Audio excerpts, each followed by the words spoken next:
নমস্কার, সবাই কেমন আছো? আশা করছি যে যেখানেই আছো সুস্থ আছো, ভালো আছো। তো বন্ধুরা, আরেকটি নতুন ভিডিও নিয়ে চলে আসলাম। আশা করছি তোমাদেরও ভালো লাগবে। তো দেখতেই পাচ্ছ আমি আজকে একদমই অয়েল ফ্রি একটা রেসিপি তৈরি করছি। তো এই গরমের মধ্যে দেখবে তেল ছাড়া যদি রেসিপি হয় সেটা কিন্তু খেতে দুর্দান্ত হবে আর শরীর স্বাস্থ্য ভালো থাকবে। সেই ভেবেই আমি আজকে এই রেসিপিটা তোমাদের কাছে শেয়ার করব। তো আমি তো মাঝে মধ্যেই এইসব রেসিপি দিয়ে থাকি বন্ধুরা। তোমাদের যদি ভালো লেগে থাকে প্রথম থেকে শেষ পর্যন্ত দেখো আর কমেন্টে জানিও কেমন হয়েছে আর কোথা থেকে ভিডিওটা দেখছো। আর নতুন হয়ে থাকলে সাবস্ক্রাইব করে পাশে থাকা বেল আইকনটি অন করে দেখো, যখনই নিত্য নতুন ভিডিও আপডেট দেবো তোমাদের কাছে পৌঁছে যাবে। তো বন্ধুরা, দেখতেই পেলে একটা বোল নিয়েছি, বোলের মধ্যে নিয়েছি বেসন 1 কাপ আর 1 কাপ সুজি আর একটু লবণ দিয়ে প্রথমে ভালো করে মিক্স করে নিয়েছি। এবার দিয়েছি টক দই। তো টক দইটা দিয়ে আর একটু মিক্স করে নিয়ে এর মধ্যে আমি জল অ্যাড করব। তো আমার টক দইয়ের যে বাটিটা আছে সেই বাটি থেকে একটু একটু করে জল দিয়ে অ্যাড করে নিচ্ছি। সুন্দর করে মিক্স করতে হবে বন্ধুরা। তো এইখানে তেমন কিছু বন্ধুরা লাগে না, ঘরে টক দই থাকলেই কিন্তু এটা তৈরি করা যায়, খুব ইজি। আর অয়েল ফ্রি যেহেতু এটা সবাই খেতে পারবে, সবার পক্ষেও মানে শরীরের স্বাস্থ্য ভালো থাকবে। তো দেখতেই পাচ্ছ বন্ধুরা কত সুন্দর হয়। এটার মধ্যে কিন্তু আমি আর কিচ্ছু দেব না বন্ধুরা। তো তোমরা চাইলে আরও অনেক কিছুই অ্যাড করতে পারো এখানে। তো আমি টক দই যেহেতু দিচ্ছি তার জন্য আর কিছুই কিন্তু আমার এখানে লাগবে না। তো বন্ধুরা দেখতে থাকো, আশা করছি তোমাদেরও ভালো লাগবে। আর যদি সম্ভব হয় বন্ধুদের মাঝে শেয়ার করে দিও, তারাও যেন এই রেসিপি দেখে বানাতে পারে। খুবই সুন্দর, অয়েল ফ্রি একদমই। 1 চামচের মতো এখানে তেল দিয়েছি, সরিষার তেল। এটা দিয়ে আমি একটু ফোড়নে দিয়েছি সাদা জিরে আর কারি পাতা। তো কারি পাতার এত সুন্দর ফ্লেভারটা হয় তার জন্য দিয়েছি। বেশি কিছু মশলা যেহেতু অ্যাড করব না, ওই জন্য কারি পাতাটা দিয়ে দেখো আগে থেকে ম্যাশ করে রেখেছিলাম আলুটা, ওটা দিয়ে দিয়েছি। এবার স্বাদ মতো নুন আর গুঁড়ো মশলা দিয়ে দিচ্ছি হলুদ গুঁড়ো, অল্প একটু কাশ্মীরি লঙ্কার গুঁড়ো দিয়ে বেশ ভালো করে নাড়াচাড়া করতে হবে। দেখো কত সুন্দর খেতে হয়, এই কারি পাতা দেওয়ার কারণে কিন্তু দুর্দান্ত হয় খেতে। আর একটু গ্রেট করে আদা দিয়ে দিচ্ছি, এটা দিলেও কিন্তু বেশ ভালো হয় খেতে। তো একটু ভেজে নিচ্ছি, আবারও অল্প একটু তেল দিয়েছি দেখতে পাচ্ছ, দিয়ে এটা পরে দিচ্ছি। তোমরা একসাথে দিলেও অসুবিধা হতো না, যেহেতু কারি পাতাটা দিয়ে দিচ্ছি মানে বেশি ফ্রাই হয়ে যাচ্ছিলো, ওই জন্য আমি তখন আর দিইনি। তো যাই হোক একটু পরে দিয়েছি। তো এবারে আমি ভালো করে এটাকে ভেজে নেব। তো দেখো নামানোর আগে একটু চাট মশলা দিয়ে দিচ্ছি, তোমরা চাইলে যে কোনো একটা তোমাদের পছন্দের একটা মশলা অ্যাড করে দেবে। তো বেশ খেতে হয় এটা টেস্টি। তো এটাই আমি পুর হিসেবে ব্যবহার করব বন্ধুরা। দেখো আমার কড়া থেকে কিন্তু উঠে এসছে, এবারে নামিয়ে নেব।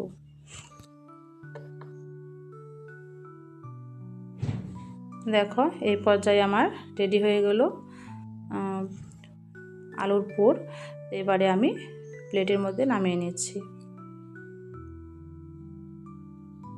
এবারে আমি ঢেকে যে রেখেছিলাম ব্যাটারটা, এটা দেখছি কতটা টাইট হয়ে আছে।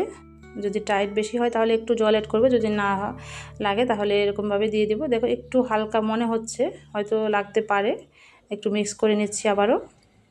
এটা 5 মিনিটের মতো রেস্টে রাখবে, যেহেতু দই দেওয়া আছে তাতে কিন্তু ফুলে ফেঁপে একটু ব্যাটারটা ঘন হবে আর খুব সফট হবে। তার জন্য কিন্তু 5 মিনিট রাখা। আর দই দিলে কিন্তু অন্য কিছু ব্যবহার দরকার মনে হয় না। তোমরা চাইলে এখানে ইনো অ্যাড করতে পারো বা আরও বেকিং পাউডার ছোটা এগুলোও অ্যাড করতে পারো, কিন্তু আমি যেহেতু দই দিয়েছি তার জন্য কিন্তু এখানে আর কিছুর দরকার নেই বন্ধুরা, শুধুমাত্র দই দিলেই হয়ে যাবে। তো দেখো আমি একদমই 1 চামচের মতো তেল দিয়ে পুরো কড়াটা এই যে যেটার মধ্যে বানাবো সেটা সুন্দর করে ব্রাশ করে দিয়েছি বন্ধুরা। এবারে এই ছাঁচের মধ্যে সবগুলো দিয়ে দিচ্ছি। দেখো প্রথমে অল্প অল্প করে দেব, তার মধ্যে ওই আলু রেখে পুরটা বানিয়েছি সেটা কিন্তু অল্প অল্প করে দিয়ে দেব। এটা একদমই ইজি বন্ধুরা, ঘরে যদি দই থাকে আর সুজি বেসন থাকে তাহলেই কিন্তু এই রেসিপিটা বানানো যায়। একদমই অয়েল ফ্রি, দেখতেই পাচ্ছ অল্প তেল দিয়ে কিন্তু আমার এখানে 1 চামচ, আর যেটা আমি আলুর পুর করেছি সেটা 1 চামচ তেল দিয়ে কিন্তু তৈরি করেছি বন্ধুরা। একদমই অয়েল ফ্রি।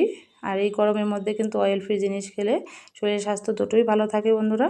আর এটা বাচ্চারা কিন্তু চেটেপুটে খাবে, কেন কি বাচ্চাদের কিন্তু এইসব জিনিস খুবই পছন্দের হয়, বিশেষ করে আলুর পুর ভরা জিনিসগুলো।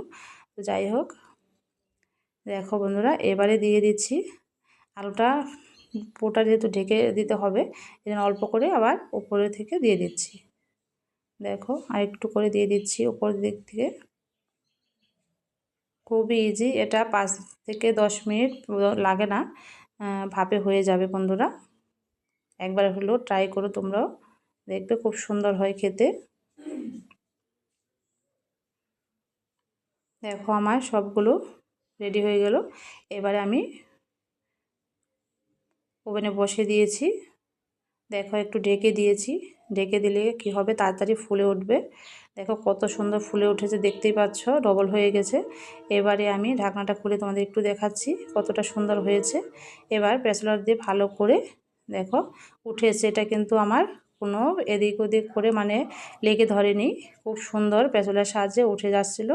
তো যাই হোক, এবারে আমি কি করব, আর তেল দিব না এখানে। তোমরা চাইলে একটু 1 চামচের মতো সাদা তেল দিতে পারো, কিন্তু আমি আর তেল ব্যবহার করব না বন্ধুরা, যেহেতু গরমের মধ্যে বানাচ্ছি এটা। আর এটা টিফিন বা যে কোনো অফিস বা বাচ্চাদের সন্ধ্যা দিতে পারো, তার জন্য বাচ্চাদের জন্য বিশেষ করে বাটারটা ব্যবহার করলে ভালো হয়। তো যে বাটারটা দিয়ে দিচ্ছি বন্ধুরা, এই যে দেখো, বাটারটা দেওয়ার কারণে কিন্তু টেস্টটা একটু হলেও বেশি হবে, আর সেন্টটা ভালো হবে, আর খুব সুন্দর দেখতেও লাগবে। তো যাই হোক বন্ধুরা, দেখো কতটা বাটার দেওয়ার পরে কিন্তু কালারটা সুন্দর আসে বন্ধুরা, তোমরা চাইলে বাটারটা ব্যবহার করতে পারো। তো আমি আর সাথে দিয়ে নিই, বাটারটা দিয়েছি। দেখো কত সুন্দর ফুলে উঠেছে বন্ধুরা দুপাশটায়। তো আমি সবগুলো দেখছি কাঁচা আছে কিনা, তো আমার একটাও কিন্তু এখনও কাঁচা নেই, পুরোপুরি হয়ে গেছে। তো মাঝখানে যেটা আছে একটু কালার বেশি হয়, তার জন্য একটু সরিয়ে অন্যদিকে দিয়েছি। তো বন্ধুরা নামিয়ে নিয়েছি। এবার দেখতেই পাচ্ছ কত সুন্দর ভিতরে সফট হয়েছে, আর বাইরে কিন্তু হালকা ক্রাঞ্চি হয়েছে, একদম নরম। তো তোমরা চাইলে এরকম ঝটপট করে 5 থেকে 10 মিনিটের মধ্যে কিন্তু এই রেসিপিটা বানাতে পারো, অয়েল ফ্রি একটা রেসিপি। তো ভিডিওটা কেমন লাগলো আশা করছি কমেন্টে জানাবে, ভালো লাগলে লাইক কমেন্ট শেয়ার করে দেবে বন্ধুদের মাঝে। আর প্রথম থেকে শেষ পর্যন্ত দেখার অনুরোধ রইল বন্ধুরা। তো দেখো কত সুন্দর ভেতরে পুরোগুলো দেখা যাচ্ছে, প্রত্যেকটা আমার কিন্তু খুবই সুন্দর হয়েছিল রেসিপিটা। তো বন্ধুরা ভিডিওটা এখানে এন্ড করব। সবাই ভালো থেকো, সুস্থ থেকো, আবারও দেখা হবে কোনো না কোনো ভিডিওর মাধ্যমে। ততক্ষণে সবার খেয়াল রেখো। তো ভিডিওটা এখানে এন্ড করব। টাটা।